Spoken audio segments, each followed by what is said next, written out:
atau di WhatsApp 08116666975. Assalamualaikum. Waalaikumsalam warahmatullahi wabarakatuh. Iya. Ajo, silakan Ajo. Assalamualaikum warahmatullahi wabarakatuh. Waalaikumsalam. Al-Mukarram Ustadz Firdaus atau Qadir. Iya aja, silakan. Ta'ubillahi minasyaitonir rajim. Laqad kana lakum fi rasulillahi uswatun hasanah liman kana yarjullah wal yawmal akhir wa dzakarallahu katsira. Jadi memang di Muhammad itu contoh teladan bagi semua umat dan rahmatan lil alamin. Rahmatan lil alamin ini keselamatan untuk dunia. Iya. Serta isi alam ini, semesta alam. Jadi di Muhammad ini kalau bersalah ada di surat Allah SWT itu orang buta itu kan umatum datang. Nabi Muhammad melengahkan dia bersama petinggi-petinggi orang Quraisy itu.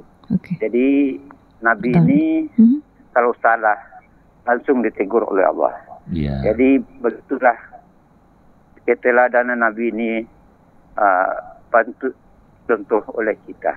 Jadi bagaimanakah kiatnya bagi kita itu istiqamah dengan kelakuan kita sehari-hari itu. Terima kasih Pak De. Untuk pencerahannya. Assalamualaikum warahmatullahi wabarakatuh. Waalaikumsalam warahmatullahi wabarakatuh. Silakan Ustaz. Ya, terima kasih Ajo telah bertanya, juga ada pencerahan ya, ada penekanan bahwa kita ini ya mencontoh keteladanan Rasulullah SAW. Dia teladan bukan hanya di depan manusia saja ya, tapi juga bahkan ada di depan ternak apa juga, berakhlak juga kepada ternak binatang, juga pemakaian air pun dia juga punya akhlak. Jadi luar biasa, menata diri dan lain-lain. Nah, jadi bagaimana kita bisa istiqomah? Ya salah satunya itu kita sering berselawat kepada Nabi. Allahumma salli ala Muhammad. Kita berselawat pada Nabi, itu maksudnya kan kita memohonkan kepada Allah keselamatan pada Rasulullah. Lalu malaikat malah berselawat pula kepada kita 10 kali. Jadi kalau malaikat mendoakan kita, tentu diri ini akan lebih terlindungi. Berselawat pada Nabi itu ya sekalipun dalam menulis begitu dibuat nama Muhammad, itu disertai dengan SAW sallallahu alaihi wasallam ya, disingkat boleh, tapi itu langsung dibaca, bukan Muhammad SAW, tidak begitu, tapi dibaca sallallahu alaihi wasallam. Membaca kisah-kisahnya. Apalagi sekarang momen Maulid Nabi itu ya isinya apa? Mengangkat apa yang ada pada diri Rasulullah Sallallahu Alaihi Wasallam. Jadi saya kira itu mari makmurkan masjid, ya, baca kehidupan atau sejarah Nabi Sallallahu Alaihi Wasallam, baca hadis-hadisnya bagaimana dia memberi petunjuk. Kalau dalam Al-Quran kan ada garis-garis besar. Misalnya Al-Quran perintah kita salat, tapi salat seperti apa? Maka lihatlah hadis-hadis Nabi, itu petunjuknya ada. Tentu lihat bab salat ya, karena hadis Nabi itu kan ribuan banyaknya. Jadi sekarang ulama sudah membuat bab-babnya. Lalu ada pula bagaimana akhlak Nabi itu sudah ada pula bukunya, sejarah Nabi dari berbagai versi yang menulis, satu sama lain saling melengkapi. Ada juga kumpulan dalil-dalil tentang badan diri Rasulullah, akhlak kesehariannya, macam-macam itu ditulis orang.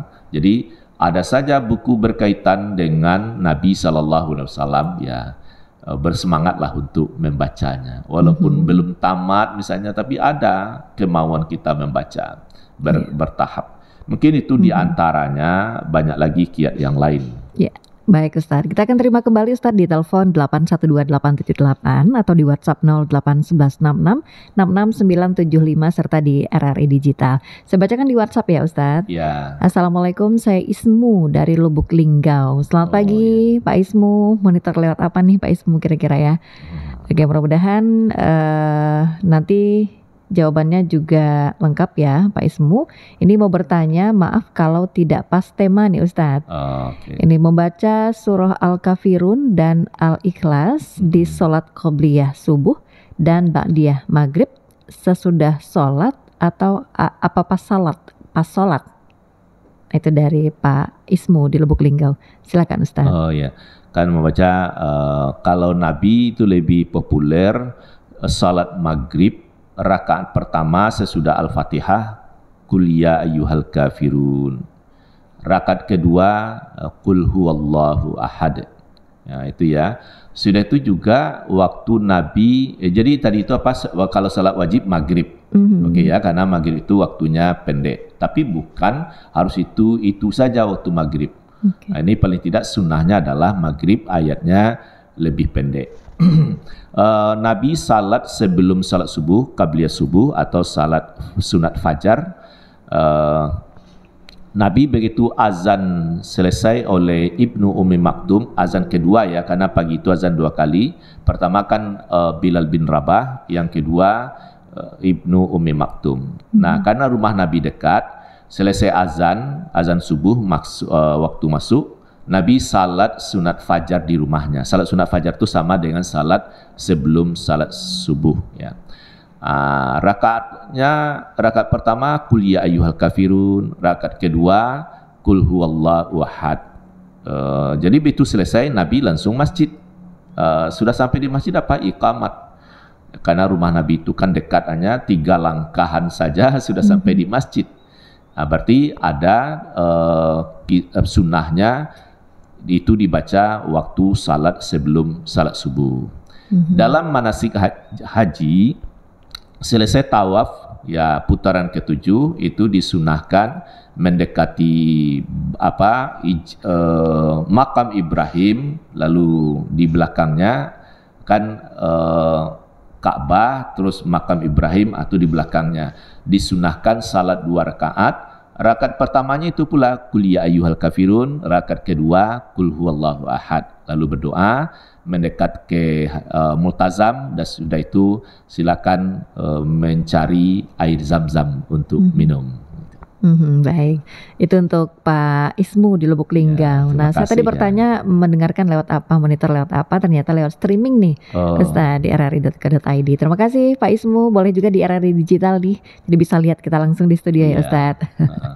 Agak pendengar Anda bisa saksikan juga acara ini lewat kanal YouTube RRI Pro 1 Padang. Masih berbicara tentang pernikahan Muhammad Sallallahu Alaihi Wasallam. Nah, Ustadz, terkait dengan keteladanan beliau, ini terutama dalam pernikahan. Mungkin ada yang bisa dicontoh juga nih Ustadz untuk kita.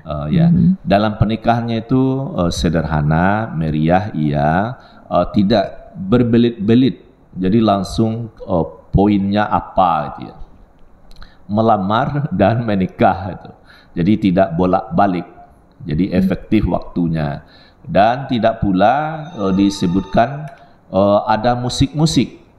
Karena Rasulullah waktu remajanya itu pernah mau melihat bagaimana pesta pernikahan, tapi baru katakanlah beberapa langkah atau jauh sampai tempat pesta, dia sudah ditakdirkan oleh Allah ngantuk, lalu dia tertidur.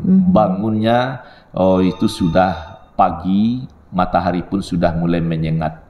Itu ada 2 kali, sejak itu dia tidak ada lagi. Nah, pada pernikahannya itu tidak ada pakai musik, tapi makan-makan itu.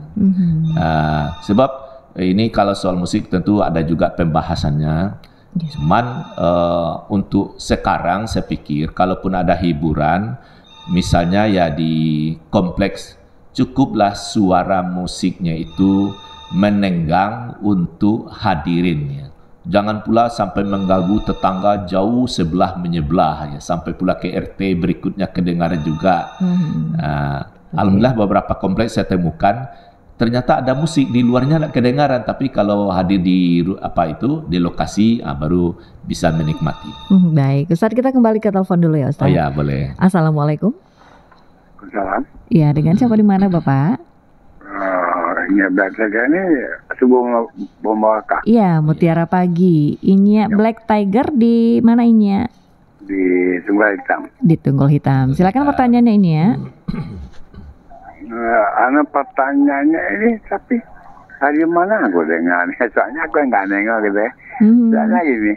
Ya boleh aja apa yang mau disampaikan. Iya, kalau ini topiknya tentang di Tunggul Hitam. Ya. Pertanyaannya gini, kata Ustaz kan tadi saya salat sunat fajar gitu ya. Iya. Salat sunat fajar.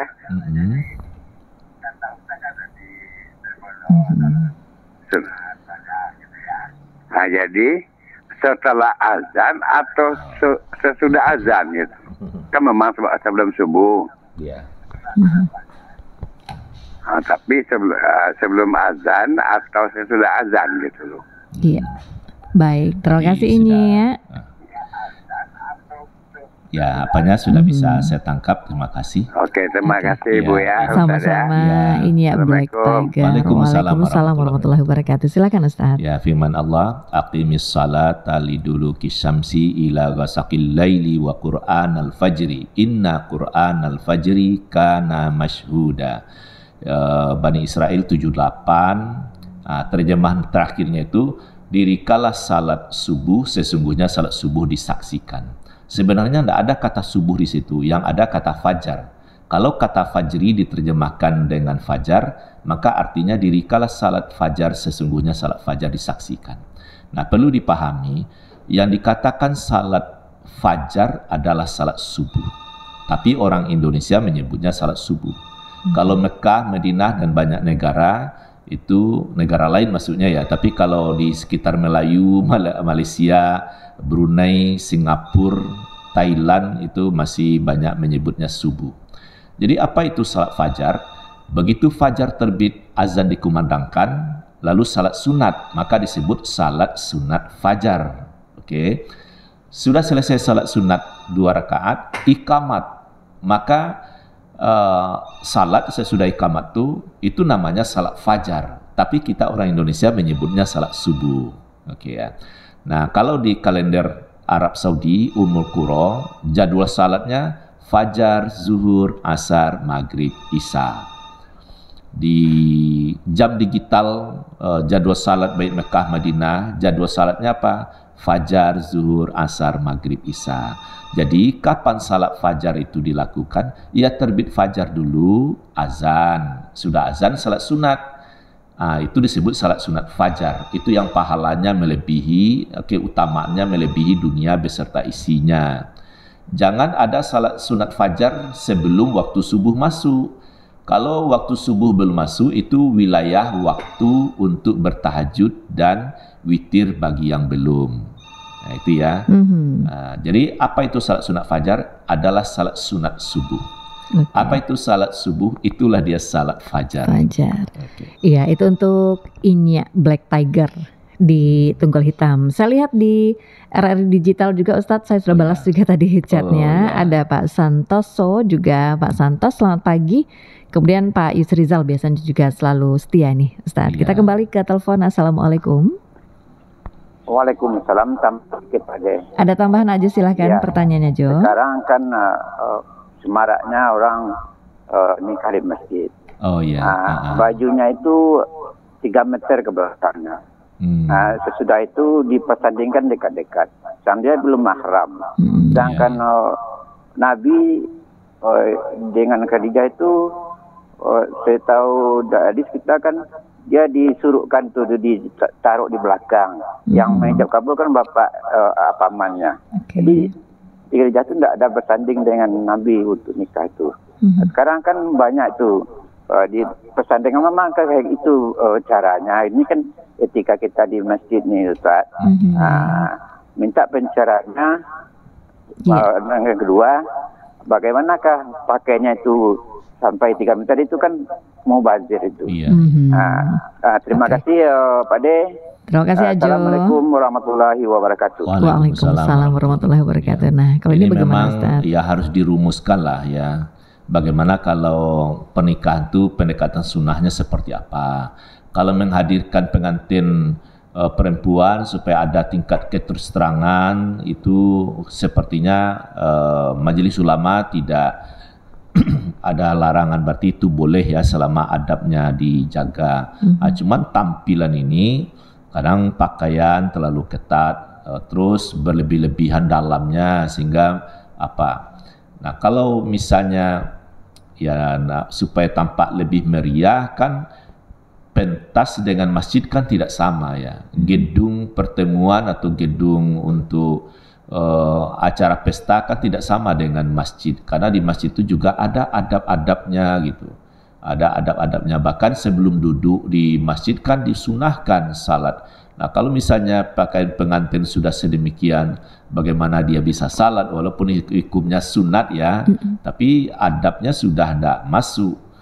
Jadi menurut saya akad nikah di masjid memang perlu dievaluasi, bukan dilarang ya. Baguslah ada kegiatan yang sakral di masjid, tapi itu diatur, baik cara tampilan, kalaupun dia berhias seperti apa itu kan, lalu pakaian yang berlebih sampai 1,5 meter atau lebih, sehingga ada pula yang memegang. Nah selama itu kebersihannya dijaga, tidak berdasarkan atas kesombongan, hanya untuk meriah, tetap menjaga hati. Tapi kalau memang sudah sampai tingkat mubazir kan tidak bisa dipungkiri. Jadi bagaimana acara akad nikah itu tetap sakral, menyentuh, menguatkan keimanan, perlulah ditata ulang. Saya kira seperti itu.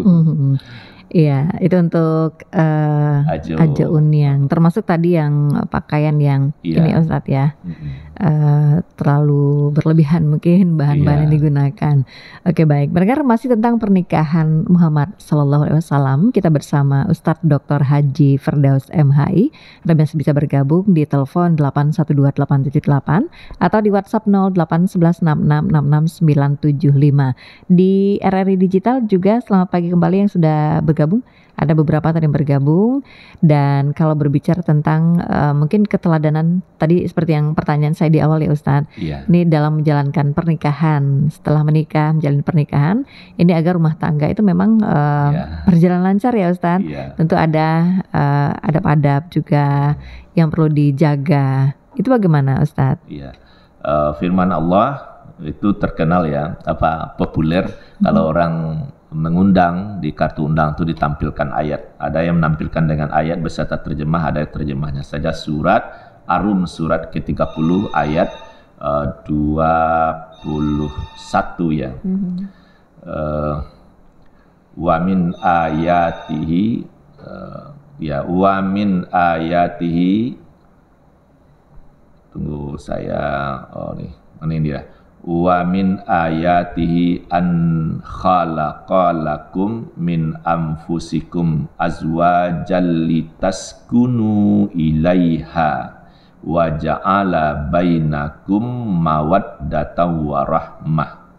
Inna fi dzalika la ayatil liqaumin yatafakkarun. Ini ayat 21 ya Bu Rita. Dan di antara tanda-tanda kebesarannya ialah dia menciptakan pasangan-pasangan untukmu dari jenismu sendiri agar kamu cenderung dan merasa tentram kepadanya. Dan dia menjadikan di antaramu rasa kasih sayang, dan sungguh pada yang demikian itu benar-benar terdapat tanda-tanda kebesaran Allah bagi kaum yang berfikir. Jadi litas kunu ilaiha, merasa tenang, bahagia dengan pasangan itu. Nah, jadi kalau sudah berumah tangga, kan satu sama lain saling melengkapi. Insya Allah lebih terjauh dari bahaya fitnah.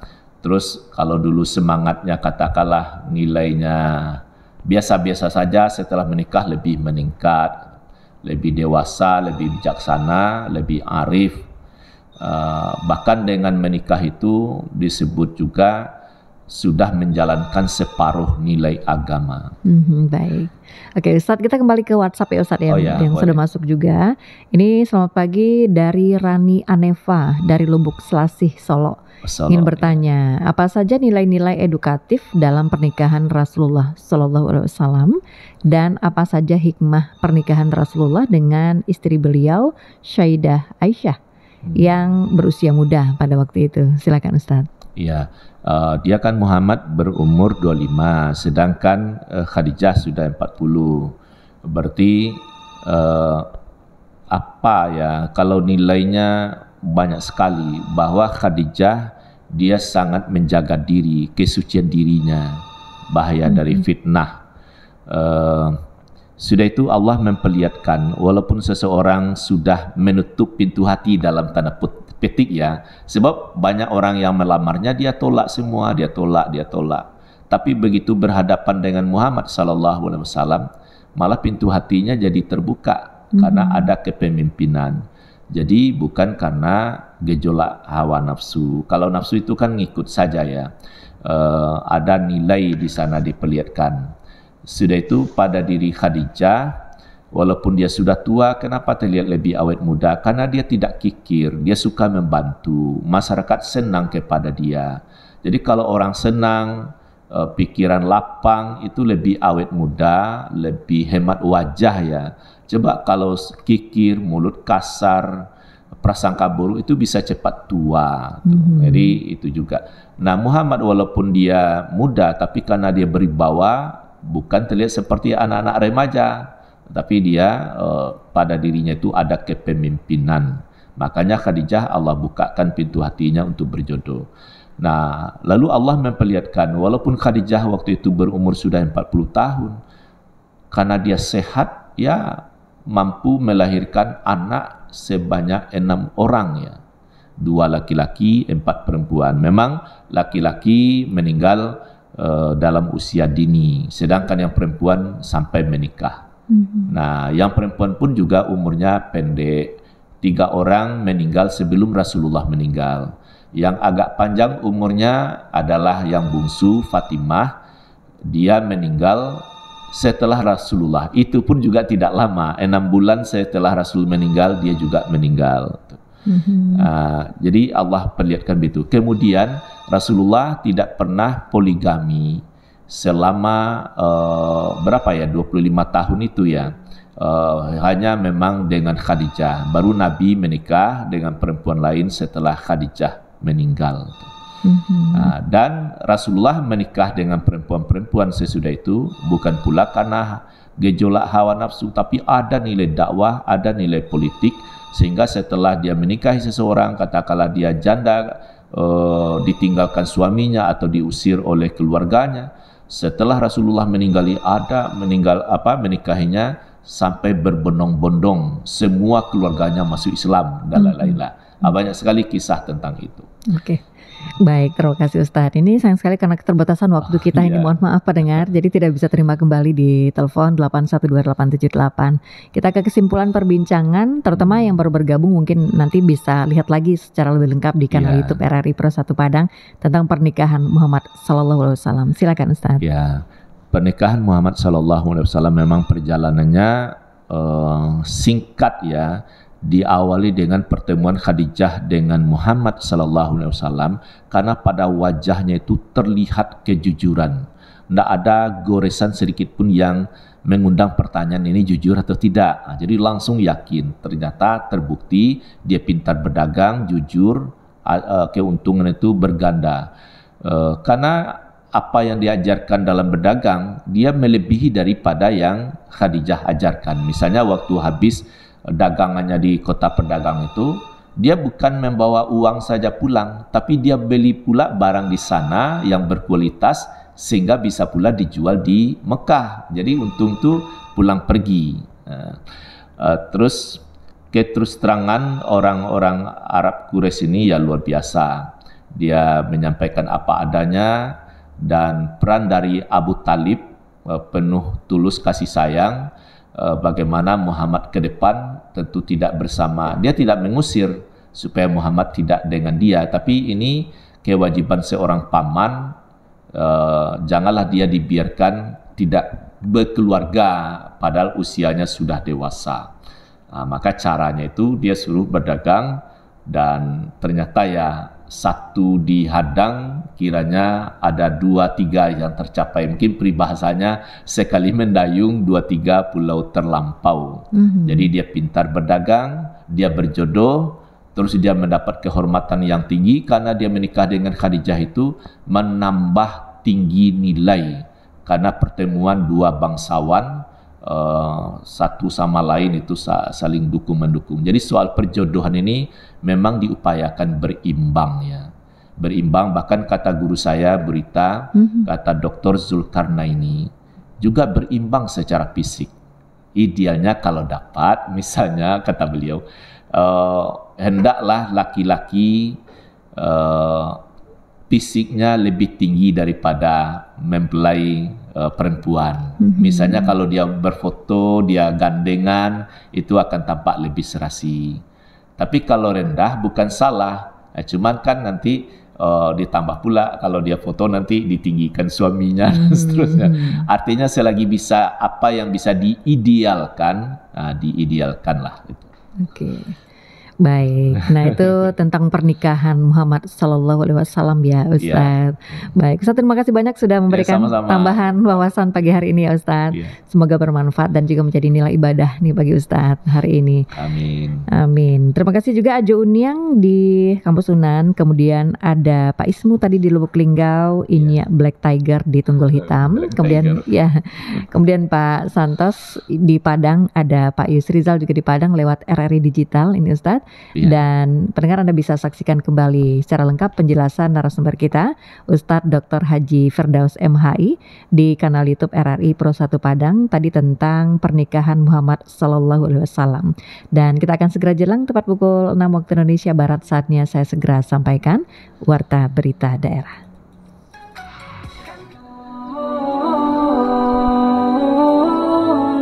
Demikian pendengar, telah Anda ikuti program Mutiara Pagi.